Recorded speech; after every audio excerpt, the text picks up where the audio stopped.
Ako si Lolo Mario.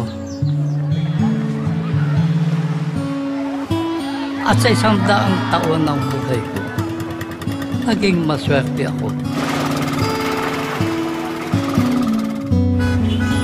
Maswerte na ipanganak tulad mo.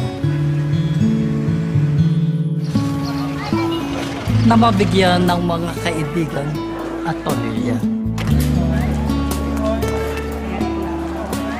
Na mabuhay ng maligaya hanggang sa araw na ito. Pinanganak ka sa panahon ng maraming pagsubok.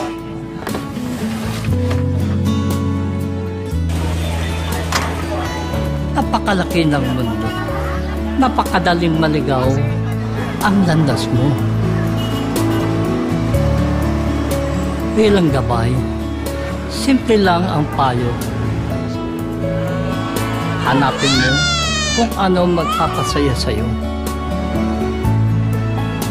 Napakabilis ng panahon. Huwag mong sasayangin sa mga walang kabuluhang bagay. At gaano bang kalayo ang marating, huwag mong kakalimutan kung saan ka nang galing. Kayo pala. Ano po? Ay, naku, nag-abala pa kayo, Lo. Ngayon po si Maya. Sa haba ng buhay ko, nagpapasalamat ako sa bawat sandali na nakasama ang mga kaibigan at pamilya.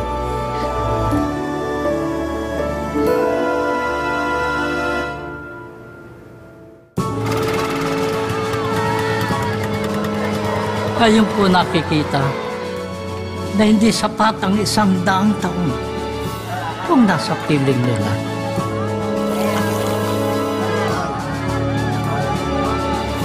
Pinanganak ka para maging maligaya. Ang mga kaibigan at pamilya mo ang magpapakita kung paano.